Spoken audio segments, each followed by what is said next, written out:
how Southeast Asia approaches the global order, and what other regions could possibly take from Southeast Asia's experience. First, the problem as I see it.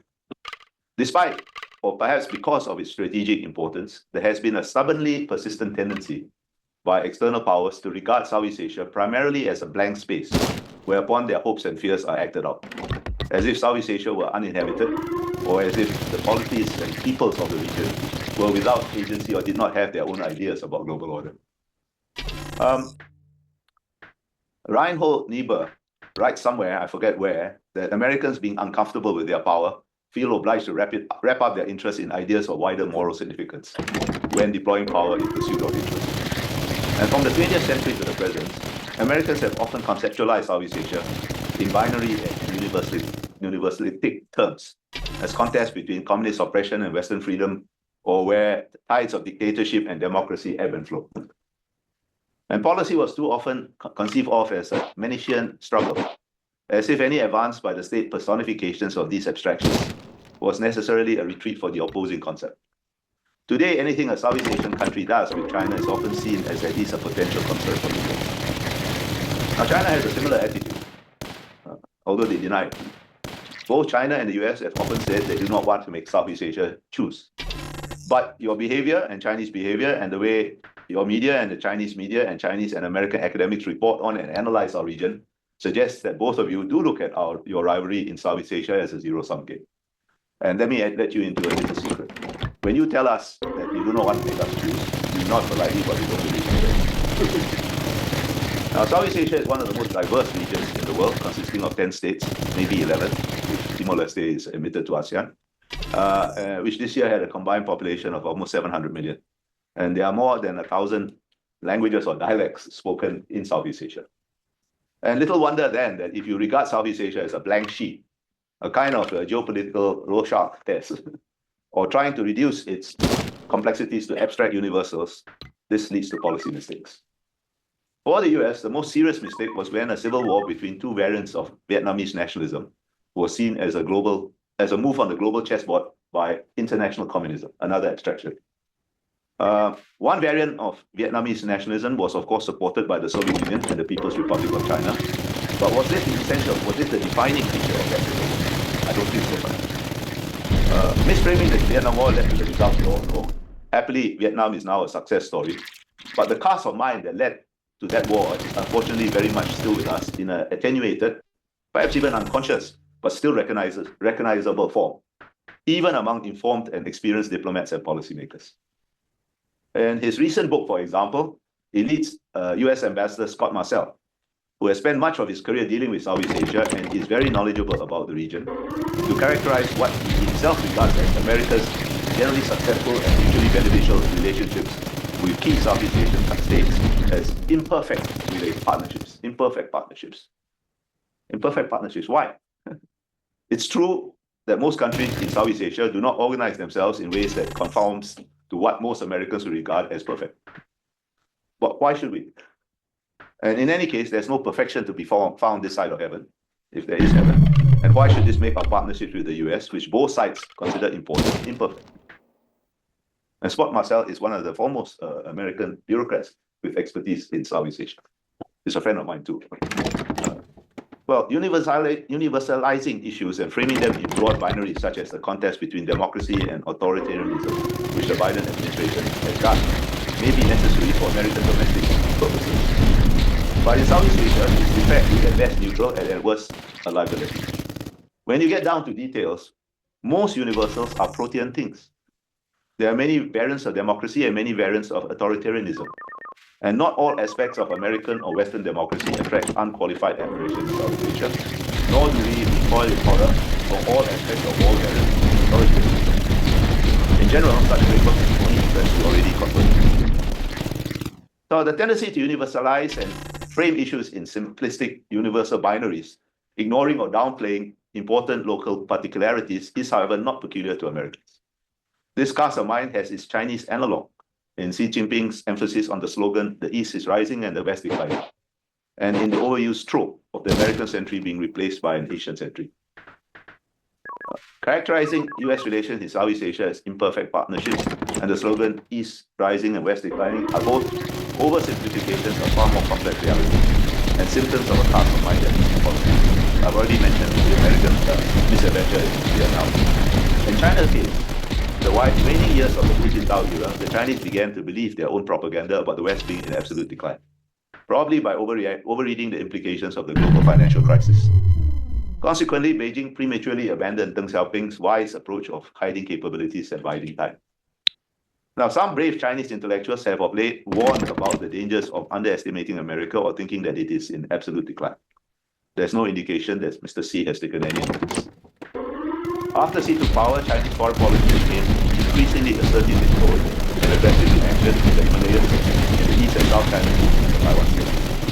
Action supports reaction. So the result was what anyone, but apparently not Beijing, might expect. A revitalization of American alliances, the development of new structures like the Quad and AUKUS, a more proactive Japanese security policy, and a significant increase in Tokyo's defense spending. And in Southeast Asia, there have been quiet but important attempts by Indonesia, Malaysia, Vietnam, and the Philippines to improve defense relations with the US, which include important new procurements of American defense equipment and participation in military exercises led by America or its allies.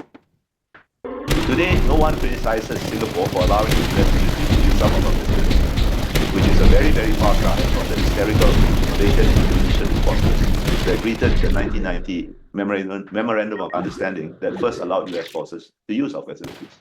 They reacted as if we had conspired with the devil, that's you in case you don't know, to kidnap their firstborn and sell the firstborn into slavery. But when we renewed that 1990 MOU in 2019, with full publicity, by the way, in the UN, at a signing ceremony between our then Prime Minister, Lee Hsien Loong, and then President Donald Trump, what happened? Nothing happened. Not a whimper. Today, Singapore's defense ties with the US are many levels above those of former American allies in Southeast Asia, Thailand, and the Philippines. But that our defense relationship does not elicit, not a whimper. Now, for a variety of domestic reasons, some Southeast Asian states are always going to face constraints, what they are able to do with the US or what they are able to acknowledge doing with the US. So what Singapore does to anchor the US military in Southeast Asia is now quietly regarded as something of a regional public good, although it will never be publicly acknowledged as such. But that has as much to do with regional attitudes towards us, towards Singapore, as the US. Now, I wish I could claim this change of attitude towards the US military presence. It was a triumph for Singapore's diplomacy. However, it's much more due to the failures of Chinese diplomacy. It's worth noting that America's mistakes in Vietnam were reversible and will reverse. But it's going to be far more difficult to reverse or mitigate Chinese mistakes. Why? Because once you reveal your intentions by your actions, they are not going to be easily forgotten. But you keep on repeating those actions. I doubt that piously claiming that your foreign policy is motivated by the desire for a community and common destiny for mankind is going to cut any ice except with Beijing's useful idiots. I don't want to give you the impression that the simplifying cast of mind that I have been describing only infects Americans or Chinese. So in the spirit of equal criticism, let me select my next example, from a friend and compatriot, Dr. Lin Kwok. She now occupies the Lee Kuan Yew Chair in Southeast Asian Studies at the Brookings Institution in Washington, D.C. And I'm not talking behind her back because I told her I'm going to criticize her. And she's a friend. I hope still being a friend. Dr. Kwok is a scholar for whose work I have to say that. But the Japanese have a saying, Sarumoki Tara In September this year, she published an article in Foreign Affairs entitled, America is losing Southeast Asia. Why US allies in the region are turning towards China. The conclusion she reached, encapsulated in the title I just read out, is superficial and wrong. Let me explain why. The reason for a mistake illuminates another facet of what I find unsatisfactory about how Southeast Asia is too often regarded. Dr. Kwok's intention was to show how far the US had fallen behind China in Southeast Asia, and by so doing, encourage the US to do more. Her intentions were good, and I have no quarrel with her intentions. But we all know where good intentions sometimes leads us. She went wrong because she essentially drew her conclusion from the answer to only one question in the 2024 edition of Singapore's Yusof Ishak Institute of Southeast Asian Studies, or ISIS, Annual State of Southeast Asia Survey. The survey consists of more than 60 questions over 6 chapters, covering a wide range of topics. The question she focused on was question 32 in the chapter on assessing ASEAN's options, which was phrased as follows. If ASEAN were forced to align itself with one of the strategic rivals, the US or China, which should it choose? For the first time, the majority picked China over the US. However, the margin was different. 50.5% for China to 49.4% for the US, only 1.1%. And that is a very, very, very slender lead to support the weight of her conclusion that America is really solid. The starkly binary manner in which ISIS posed the question and to temptations Dr. Kwok apparently succumbed was also misleading. The next question, question 33, was more open-ended, asking which third parties should ASEAN look to in order to hedge against the uncertainties of US-China rivalry. The results were evenly distributed, with the EU and Japan coming up top with 37.2% and 27.7%, and Australia, India, and UK running more or less even with around 9-10%.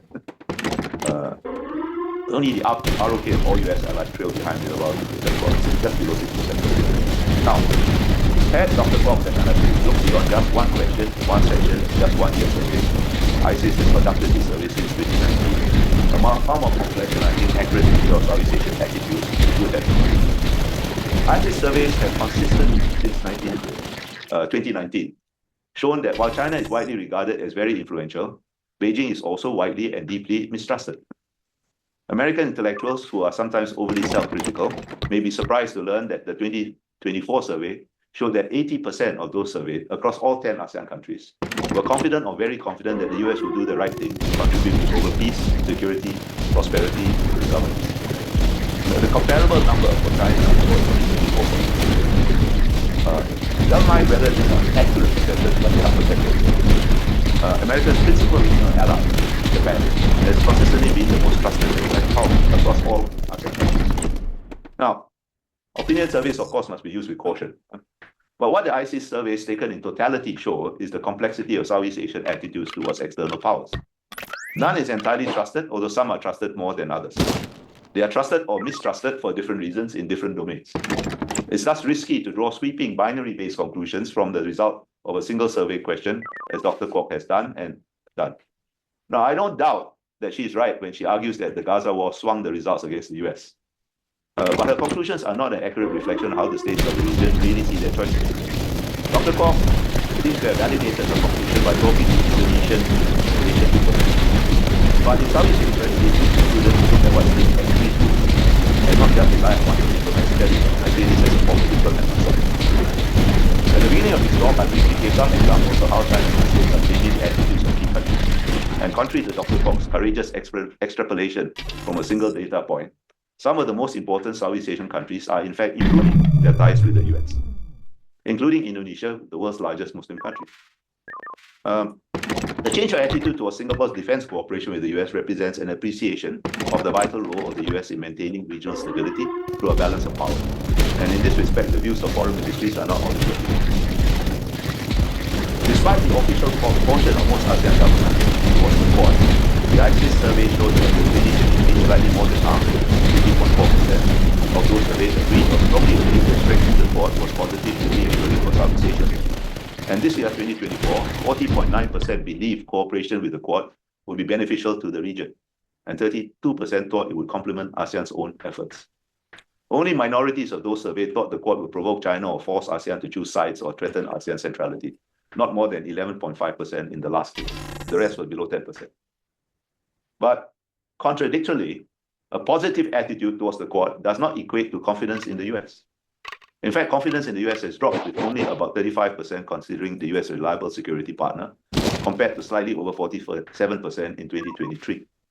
But if you think the US is unreliable, why improve defense ties with the US? Or think the Quad, which has the US at its center, is on the whole not a bad thing? Why?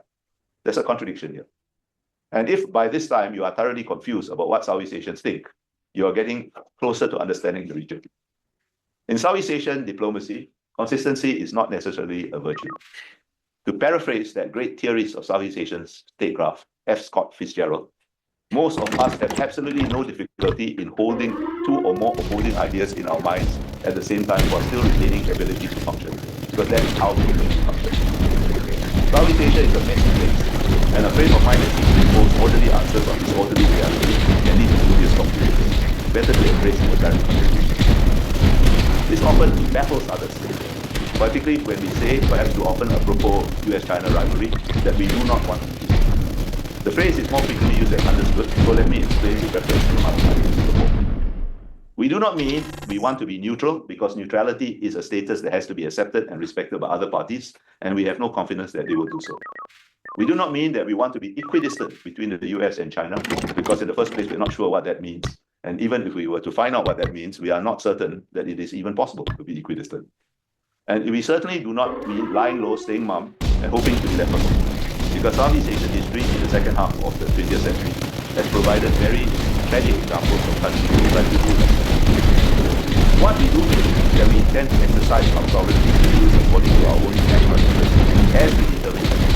How we define our interests will vary from domain to domain. We see no need to neatly line up all our interests across all domains in one direction or another. In defense and security, you would have to be living under a rock not to know that Singapore has clearly chosen, and did so long ago, chosen the direction of the US and the West generally.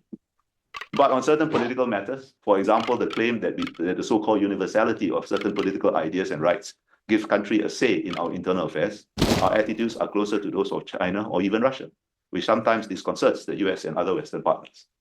And in economic relations, we are positively promiscuous, and we'll deal with whoever offers a deal that is in accordance with our interests, prudence, and law permitting. Now, I've used my own country as an example of a general Southeast Asian attitude towards diplomacy. This attitude is the consequence of a regional environment that more often than not has been shaped by major power rivalry. To Southeast Asia, dealing with great power competition is a normal state of affairs. And hedging, balancing, and bandwagoning are not alternative strategies. We see no contradiction in simultaneously adopting them vis-a-vis different external powers in different domains. I do not claim we always play the game well. Even monkeys fall from trees. But in principle, this is what we, with few exceptions, usually try to do. Southeast Asian diplomacy has never been monogamous. It's always polygamous, or in these politically correct times, I suppose I should describe it as omnicultural. And underlying this attitude is what has, since the early 20th century, proved to be the most powerful global force, that is nationalism. And Southeast Asian nationalism overcame colonialism, reshaped ideologies of both left and right, often frustrated the design of the Soviet Union, China, and Western. There are only two very tragic exceptions, Laos and Cambodia. Nationalism helped the region successfully navigate the dangers of the Cold War, which we should not forget was hot in Southeast Asia. Nationalism underscores an ignored fact of international relations. Even the smallest state in the most dire of circumstances always has agency. There's always something you can do. And this is an intrinsic condition of international relations, and if it were not so, Singapore would not exist as an independent and sovereign state, and I would not be here talking to you. Of course, whether or not you have the wit to recognize the opportunity to exercise your agency and the capability to use the opportunity, there's no such thing. But in principle, politics, linguistics, occur and its worthwhile examining the two tragic exceptions I earlier mentioned about what do you do what was the mistake? Well, confronted with the spillover effect of the war in Vietnam, both first adopted a essentially passive form of discussion. As I said, lying low and hoping for the best. And when this did not work, placed their fate in the hands of an external patron, the US. And both approaches surrendered agency to others, with the consequences.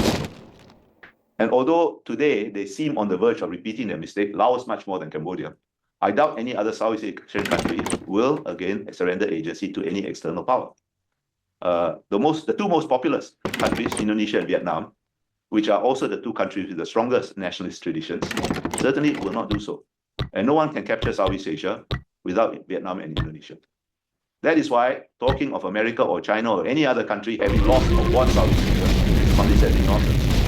The countries that make up Southeast Asia were never anyone's to lose or win in the first place. The particularly ambitious version of this attitude is the assumption that because China is the biggest trading partner of all ASEAN member states, Beijing calls the shots in Southeast Asia. This is an insulting, rather than as we assume that Beijing are so keen to sell our intentions for national cottage, or so stupid not to know our own. It's also a gross simplification of how states make decisions in politics. Now, there is a factual basis to the idea that China is an important trading partner. Of course it is, right? Last year, China's trade with the 10 ASEAN states, that same year, the figure for the US was only $395 billion US. But if you factor in ASEAN's trade with American allies, the EU, Japan, South Korea, Australia, ASEAN's trade with the West as a whole is about $804.3 billion US. Clearly, Southeast Asia's overall economic orientation is not unduly skewed towards China. By virtue of its proximity and its size, China, regardless of trade, will always enjoy significant influence in Southeast Asia. But for precisely those same reasons, proximity and size, China will always arouse anxieties in Southeast Asia and countries that react. In other words, we should not reduce every strategic calculation to economics.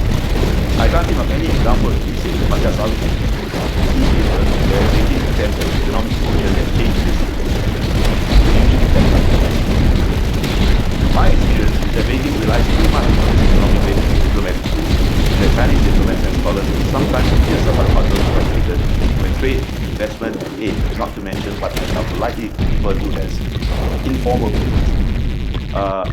does not win trust for China. I have not had occasion to remind some of my Chinese friends that even the most corrupt individual can be a nationalist. This is not to say, as Dr. Kwok has pointed out, that the US need not do more in the economic domain. On this, I agree. The US should step up its economic game. Although, let me point out that the figures I cited a moment ago have shown the US may not be as badly off as some may assume. The US has opted out of multilateral trade agreements like the Trans-Pacific Partnership, and the poisonous domestic politics of trade make any such deals impossible for the foreseeable future. The best that can be said about the Indo-Pacific Economic Framework, assuming that it survives a change in the White House, is that it is better than nothing.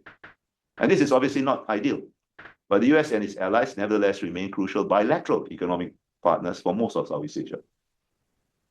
4 years ago, another friend, Professor David Schomburg of George Washington University, published a book about the US and China in Southeast Asia entitled Where Great Powers Meet, in which he pointed out that the stock of US investment in Southeast Asia was greater than that of China, Japan, and South Korea combined. And high-quality investment of the US and its allies support the Professor Schomburg is making these figures, and I haven't had time to update these numbers. But I'll give more to anyone who gets fixed that the proportions of the stock is not substantial. I have attributed the attitude I characterized in the Southeast Asian to us having lived in decades of great power competition and conflict. We are in another iteration of that, great power competition. But compared to the wars, the insurgencies, the bloody internal conflicts that countries in Southeast Asia had suffered and successfully navigated from the late 1940s through to the end of the 1980s, when decolonization became entangled with Cold War dynamics, the contemporary risks, the contemporary tensions, the contemporary uncertainties of US-China conflict, are they really worse? Frankly, I don't think so. I'm not trying to dismiss or downplay the contemporary risks. Of course, we worry about them, it's responsible not to do so. But they should nevertheless be seen what made Donald Rumsfeld or I'm always a little bit when I hear about the return of great power competition, or of US-China rivalry and wars in Ukraine and Gaza posing threats to international order. Of course, they are threats, and horrifically so. But the uncertainties and risks they pose are not particularly unusual. How are Ukraine or Gaza in principle different from the American invasions of Iraq or Afghanistan, or the endemic violence that has devastated the Congo and Sudan, to name just a few examples? I don't think they are different in principle. They are different in particularities, but not in principle. And they are all threats to the international order. Great power rivalries or the risk of conflict or conflict itself are inherent characteristics of international relations. It's a fundamental mistake to think of any international order as necessarily being the result of consensus. More often than not in world history, it was the rivalry between major powers and efforts to set boundaries to their rivalry or reduce it or mitigate the consequences of conflict that is not important to define order.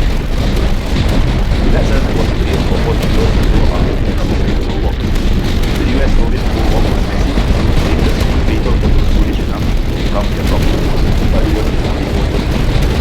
It was only a historically short, exceptional period of 20 years or so after the Berlin Wall came down in 1989, when this harsh reality of international relations was masked by the overwhelming dominance of the US. Well, that period is over and it cannot be recreated. That short period was extremely beneficial for most of us, but that does not make it any less exceptional or replicable. We have returned to normalcy. A lot of harms can probably be avoided if this fact is accepted, instead of hoping that exceptional is or should be normal. I am not arguing that unacceptable behavior by China or Russia or any country needs to be tolerated. But Americans, like all of us, can better prepare ourselves to manage long-term conflicts. If you accept that it is highly improbable that US-China competition is going to have as clear as it more than US-Soviet. The end of the Cold War was a geopolitical event of profound significance. but nevertheless, just another geopolitical event in a process with no end. Not a quantum shift of history, let alone an end to history. The more extreme forms of that absurd idea are now shrouded in embarrassed silence, but enough of it still lingers to complicate the long-term management of relations with rivals. As witness Ambassador Marcel's characterization of US partnerships in Southeast Asia as imperfect. And to give a more important and more potentially damaging example, the arguments that have emerged were whether some vision of victory is needed for competition. These are just distractions that waste time and energy and report. At this point, before I take my argument further forward, let me digress to make an important point. All I have said about Southeast Asian attitudes, adaptation to the environment, health, and conflict, great power applies primarily to the national and not so much as an organization, ASEAN's fundamental purpose has always been management of the region with external relations second most important, and consequently, management of international relations. Managing external relations, particularly defense, has always been and remains primarily a national and not a regional responsibility. Moreover, most of ASEAN's main tools of external relations, the ASEAN Regional Forum, or ARF, and the East Asia Summit, or EAS, were developed and deployed during that short, exceptional, immediate post-Cold War period. They worked reasonably well then, but were slow to adapt to what I have called a return to normalcy. Hence, ASEAN is losing what it pleases itself to call its centrality. At its core, centrality means nothing more than being useful to partners, particularly the major powers. They found, and these partners, the major powers, found the ARF and EAS of some use during the exceptional immediate post-Cold War period, though never as much as ASEAN likes to think. But far less useful now that competition and the possibility of conflict have moved back to the center of the Southeast Asian stage. No major power will abandon or ignore ASEAN if for no other reason than the fear that its rivals will steal a march on them. But that's not the same thing as finding it intrinsically useful. Just because they flatter ASEAN by referring to it as central and then it does not mean they really consider it central. There will always be a need for some mechanism for managing intra-Southeast Asia. So ASEAN will never be relevant. But unless ASEAN becomes more serious about rethinking how it can produce the main behavior by which the major powers will engage Southeast Asia will be bilateral and the avoidance of together. Now let me return to my argument. I believe that the attitudes and practices I have described as characteristics of Southeast Asia will come to have a broader influence beyond Asia. Like Southeast Asia, the world in general faces two sets of realities. First, dealing with China and the US are not choices. You have to deal with both simultaneously, and doing so is a necessary condition of dealing with either effectively. Second, there are concerns about both American and Chinese behavior. The concerns are not the same or not with the same intensity, but they do exist. The concerns about Chinese behavior are, I think, obvious. I mentioned them in passing. So let me focus on the concerns about American behavior. After the end of the US-Soviet Cold War, the US faces no existential threat anywhere in the world. It is an intellectually lazy trope to characterize US-China competition as a new Cold War. Despite superficial similarities, the dynamics are fundamentally different. I've written and spoken about this far too often, so let me just say that while the US-Soviet competition was between systems to determine which was the better way of organizing modern industrial society, the US and China compete within a system of which they are both vital components. US-China competition is thus complex, not binary, and cannot be existential. Because while you may want to dominate the system, the object is not for one system to replace the other, as it was at least in principle during the Cold War. I don't think this is going to change even if we try to shoehorn the competition into the artificial framework of a contest between authoritarian and democracy. That is to focus on the ethical phenomenon rather than the basic no existential threat is no longer a competitive and for Americans to end the rights of both all the former spirals of every post-Cold War and intervention with the World as an essential force by 1970. Obama tries not to undo Bush's 43's Middle Eastern entanglement.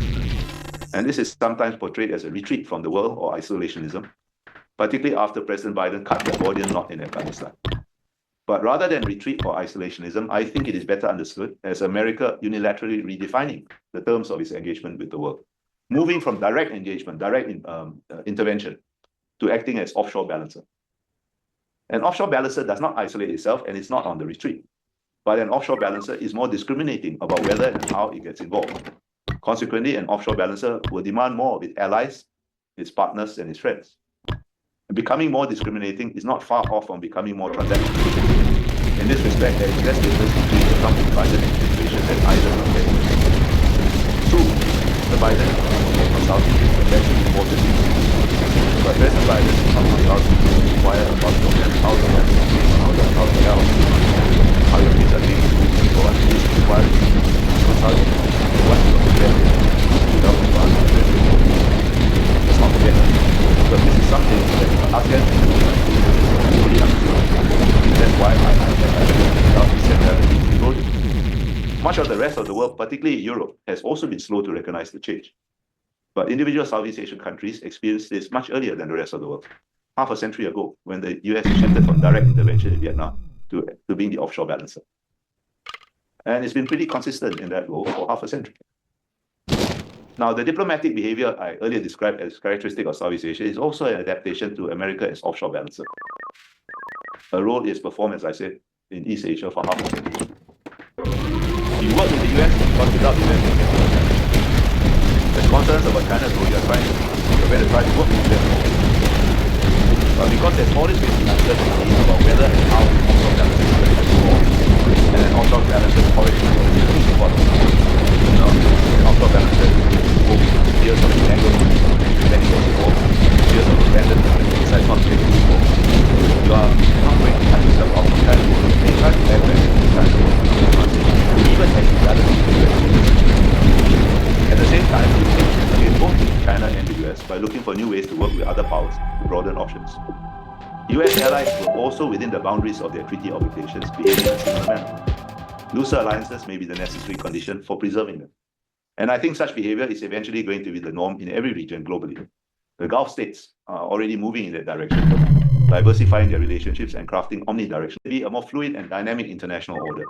Different coalitions of countries will form around issues but reconstitute themselves in different combinations around other issues, creating an international order in an almost continuous state of movement, perpetually becoming but never crystallizing to any permanent structure.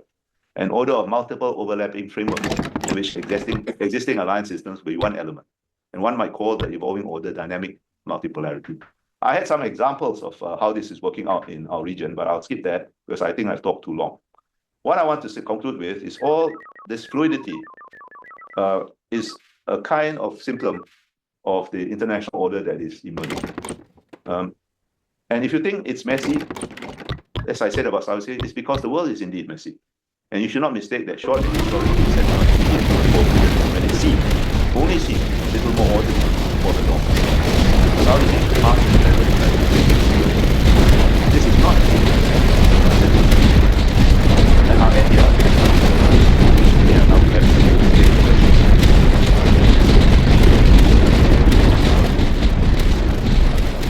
So we have many people in the room and also a few people online. Before we get to the in-person and online questions, I'll keep the moderator the first one.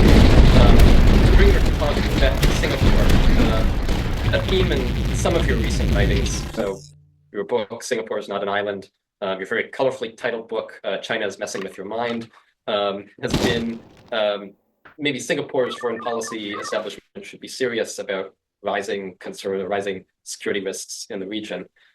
Singapore has clearly done very well in the 21st century, including relative to other Southeast Asian countries. So something I've been telling other Southeast Asian students, scholars, and officials is Singapore is likely, I think, to be the #2 economy in ASEAN, either this year or next year, take that place. As Singapore does relatively well, do you think Singapore overall should or needs to step beyond quiet diplomacy, take a more active stance or more active role, either in Southeast Asia or Asia more broadly? Well, I think we already have, actually. In what we do with the US, for example, to contribute to the overall security of the region. I think we play a role where we can in multilateral diplomacy. You mentioned joining the Arctic Council. In case you're wondering why, it's because we noticed that the Northern Passage with global warming was opening up, and that could fundamentally reorder international trade. And so we wanted to have a seat at the table to see, not to influence it necessarily, but to see what was coming and prepare ourselves for it. And we do a lot of these things. We don't shout about it. Right? We don't boast about it because that will be counterproductive, I think. Particularly in the Southeast Asian context, Singapore is a bit of an outlier and must always be an outlier. Now, I have spent 37 years telling my colleagues in the foreign ministry, and particularly the last 10 years or so when I was permanent secretary and second permanent secretary, that if you're a small country, you must start from the premise that you are irrelevant in the international system. And how do I wake up every morning and say, how do I make myself relevant? There's no magic formula. So one thing you have to be you can't just be if you're a normal country, why the heck you want to do it, right? One thing I look at something that even Singapore is not quite understand. And I don't want to go for long, but it's the consequence of how we went to how the Malaysia is how we organize ourselves. We organize ourselves from China down to South every other country, regardless of whether it's a computer or system, organizes itself on the basis of hierarchy, ethnic and or religious hierarchy. And that's something that we need to preserve, right? It makes us extraordinary. But it does not necessarily make us loved, because our very existence is often seen as an implicit criticism of our neighboring systems when we do better, as we must. So please don't tell everybody that we're going to become number 2 economy. You may be right, you may be wrong, I don't care. And that's why we don't boast about what we do, generally speaking. And in fact, one of the problems we have, our modus operandi in ASEAN when we have a new idea is to get somebody else to float it and take credit for it. It's fine, we don't care, right? The problem is now we don't have a partner, right? We probably might have a good partner in Prabowo's Indonesia because Jokowi for the last 10 years was basically not interested in foreign policy. He just simply couldn't be bothered. He even had to be persuaded at the very beginning to attend ASEAN summits. Can you imagine? Right? We use our preferred partner for floating these things. It used to be Thailand, but for the last 15, 16 years, Thailand is in a mess and it's not going to get out of the mess. In fact, they're repeating all the mistakes. Malaysia, don't talk about it. If it comes from Singapore, they just don't want to hear about it. Right? And it's also politically in a mess, although economically doing not too badly. Right? So we are left only with Vietnam. But in my experience, you need more than one partner to get ASEAN to move in one particular direction or another. Right? So we'll do what we can, and we have done what we can, particularly in the defense and security field. I was not joking. For example, the things I mentioned the MOU that lets the US use our facilities. But there's an even more significant thing, which is a strategic framework that we signed with the US in 2005 that really brings our defense, what we do to the US defense security to the level way above Thailand. Like somewhat lower. And at that time, the Americans came in the same spirit to offer us a major non-NATO ally. And my colleague and friend, the permanent secretary, I intended to think about it for one. I said, no, we are not going to. We are not going to. So for one number of reasons, but in this reason, if you care yourself, we are going to do that.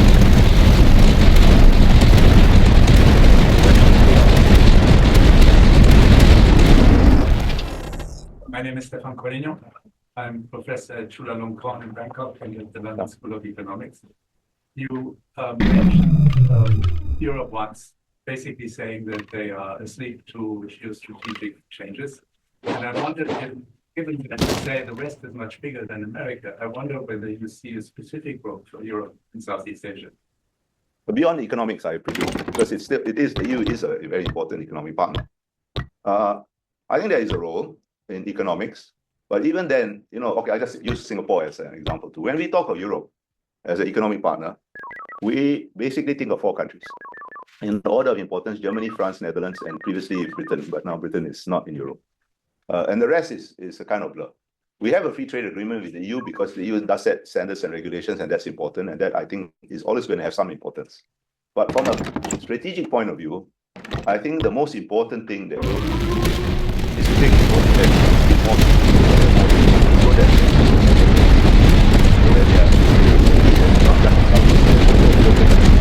now, the good thing is that the flight was very more interesting.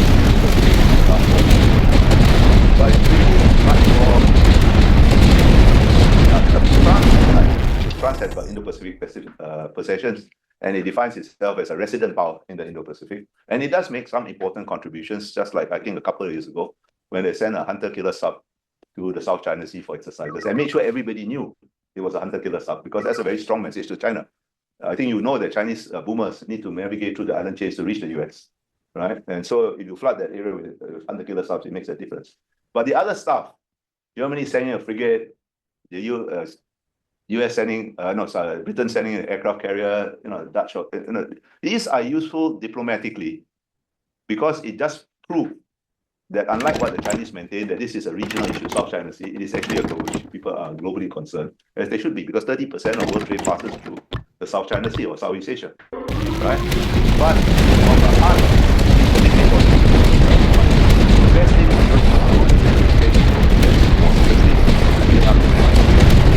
now, it's not a rooftop, but I don't think defense budgets are based in kind of fundamental.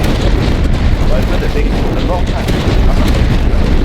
And it's going to take some very deep that are part of Europe. And let me very briefly explain that thing. Mostly really recently very hesitant in some European countries. Why did Europe under-invest in that? Most of them are some but generally, Europe under-invested in defense for decades after that. Why did they do that? They did that, I think, because the European social model, which is a huge part of European identity, is unsustainable as a matter of demographic certainty. Right? So you can't cut social spending because you will lose the next election. So you cut defense. Now, unfortunately, Mr. Putin has confronted Europe with a huge dilemma. You have to spend more on defense, therefore you're going to have to cut social spending. And therefore Europe is in for a period of political turmoil. I think you'll get through it. But I think the next 10 years or so are going to be very rough for Europe. You had a Professor David Dappus. I'm an economist who's worked extensively in Vietnam, and Indonesia, and Myanmar. Am I the economy? All in political economy. I agree with much of what you said. I have trouble, and I think we need to fit technology.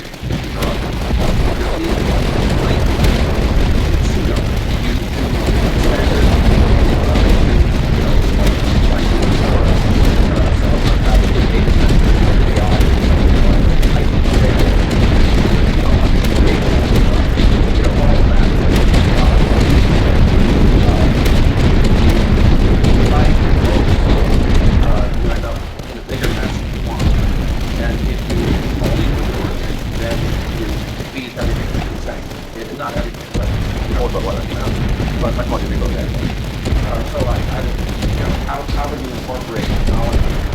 What I said. I think all right. I think some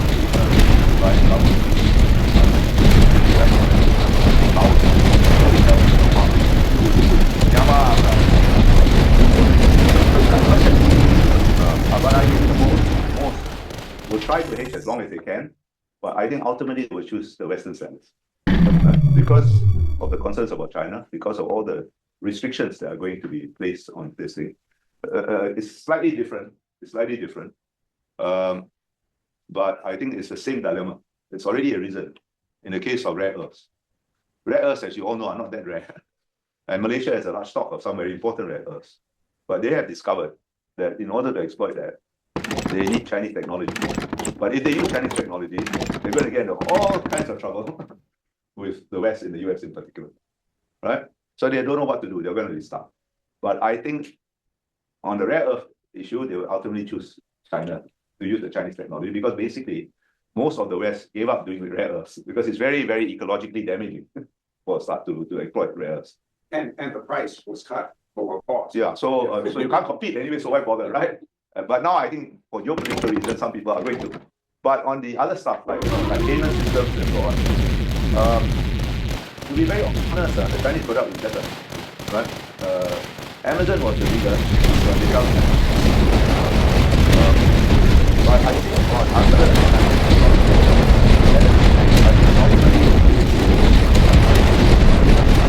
right now,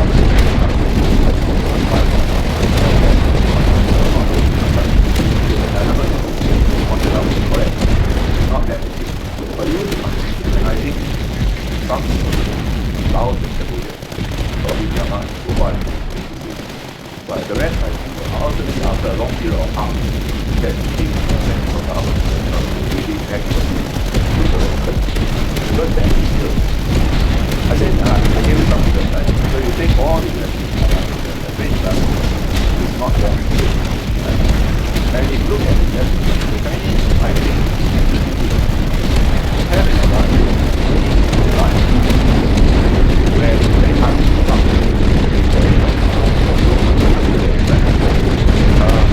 ultimately, you got to move up there.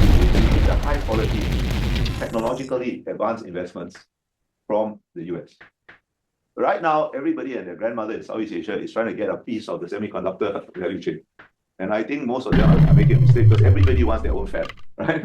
Whereas the semiconductor chain is such a long thing, you can do other things, it's high value. Even just testing and packaging, it's not just tying a bow around it. Right? So I think once you get down to these details, you're not going to choose China. If you're going to choose Chinese standards, you're going to cut yourself out from a lot of these Western things. But there'll be a lot of arms. We only started to think about it. What the Chinese are doing in the tech sector in Southeast Asia now is still fairly rudimentary. It's electronic payments, this kind of thing, which it's not that big a deal. Right? But when we get to the big deal, I think ultimately we'll choose wisely. I think, I may be wrong, Yep. Thank you so much for your remarks. I'm Magel.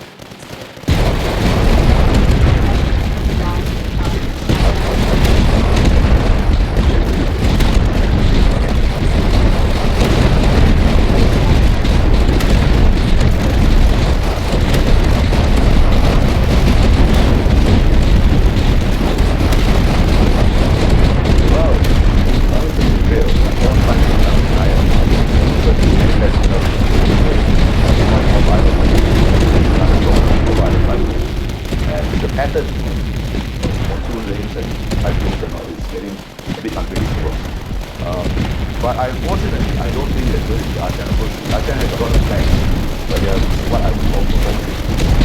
They're not meant to be. So you're going to have to take and then because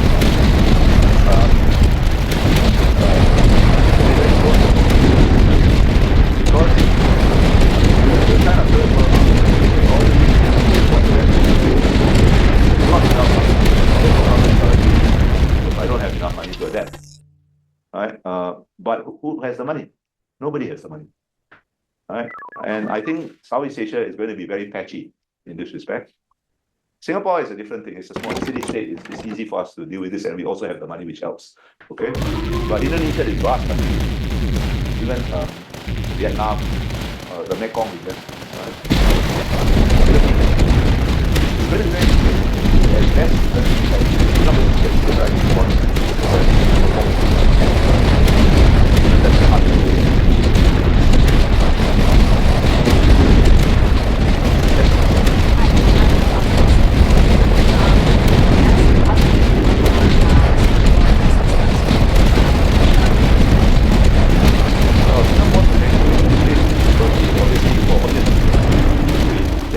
One country really the other because I don't like I don't think it's sort of quite seriously because there are people not so far from our borders keep talking about Singapore as the island we lost.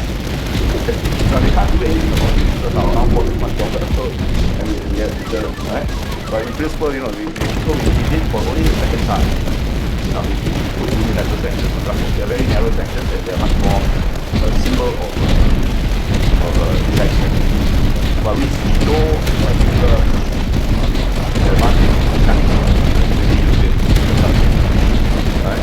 I remember Russia and America before the friend of mine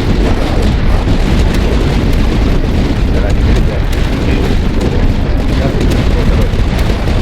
He came from Singapore from India, which is a relatively friendly environment, and suddenly he comes to Singapore, and for the only second time we put unilateral sanctions on Russia. They are much more symbolic than when I heard Russia. But he came and he see me, oh, it's me, what did I do? My career is ruined. I said, no, Nikolai, be calm. You know why we did this, right? But to us, this is not a bilateral issue with Russia. You don't do these things in Ukraine, we'll stop doing these things and we will still deal with you. It won't be the same, it cannot be business as usual, but it's not going to be Yushang. I mean, his immediate concern was, will somebody come to my National Day reception from the government? And I said, yeah, somebody will come. Please don't expect the Prime Minister or the Foreign Minister to come, but somebody will come. They'll probably send because we want to make the line open. And I think that's true. The Ukraine issue is what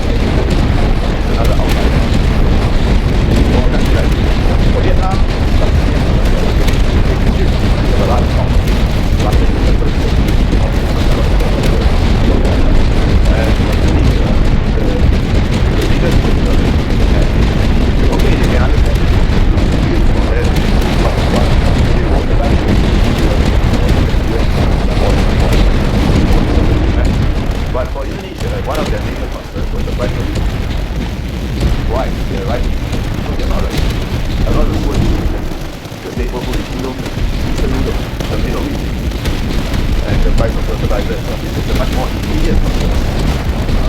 Than for Indonesia, long run. Because there is a lot of imbalance. That's the result. Now,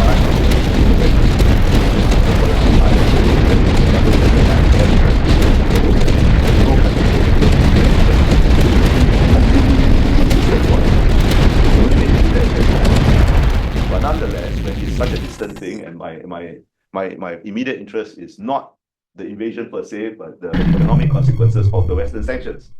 I will look at it in a much more detached way. But at the same time, there's no Southeast Asian country that's ever going to procure Russian weapon systems again, except Vietnam, because they have a huge stock. And it will take very a long time for them to reorientate. Indonesia was considering a new generation fighter. The previous time they did it, they got some Suhois, right? This time, Malaysia also is considering a new generation fighter. Immediately this happened, all the Russian weapons systems off the table. Because it's relevant to your question, because they don't want to cut themselves off from Western technology. And finally, they decided to procure quite significantly 24 MPs. Malaysia is still considering around once they get second hand of Kuwait. But they're still living around because they're critical. But I know that the airport is definitely one decided not to do it. I would say it's a flight. The very fact that Russia some years ago, there was I had that we had the first summit with Putin, and there was a lot of pressure from West not to go to the summit because of Ukraine, not the Ukraine that earlier can actually have. So we all decided to go. Of course, there was people that they are not full of anything. But we went with high school, but there was not very much. Before that, there was a there was a so-called was one. Think of it to Russia. It's both Russia and Russia. And the Russians could not any that. That was for a while. I mean, neither could we.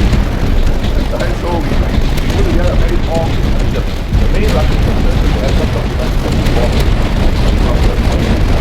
Because I have to get that you know what to do one time. And so then, my life was like, you know, that's fine.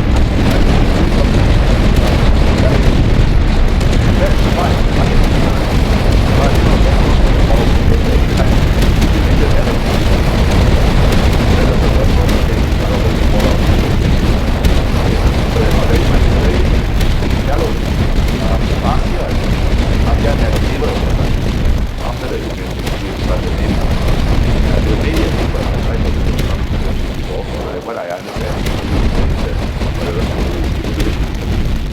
so to do these things, maybe not what is the main Russian what how main Russian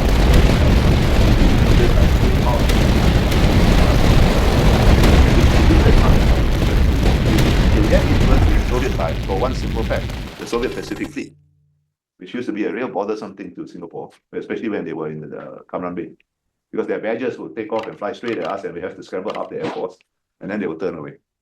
So when I became ambassador to Russia, one of the first things that I did is to go to Vladivostok and see for myself the Pacific Fleet rusting away. Because Vladivostok was an open sea, became an open sea, not a closed sea. But there's pretty much no Pacific Fleet, no influence, nothing much. There was some weapon sales here and there. There's a little bit of barter trade here and there, but it's not a big deal. Right? And the Russians know it. My announcement was my counterpart, the right. How can the Russians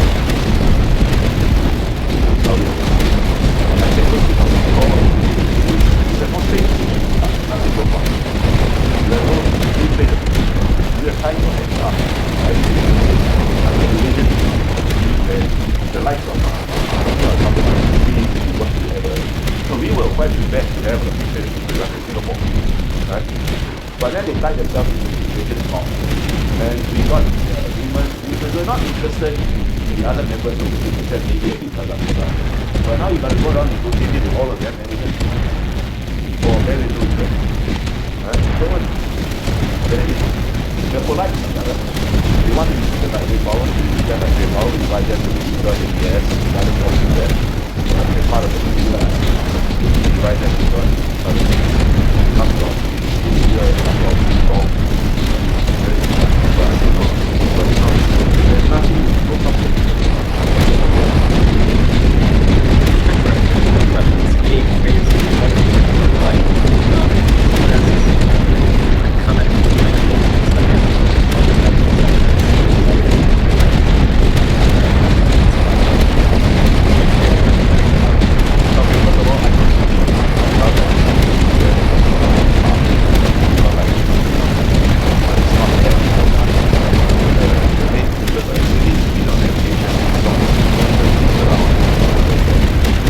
Philippines got themselves into a corner of China. This is one occasion where I agree with the Chinese that people try to protect on because I don't think the market is very DMN is one of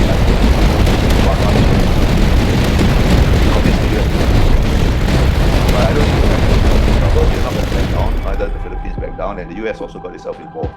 But all three have disengaged now, found a way to disengage.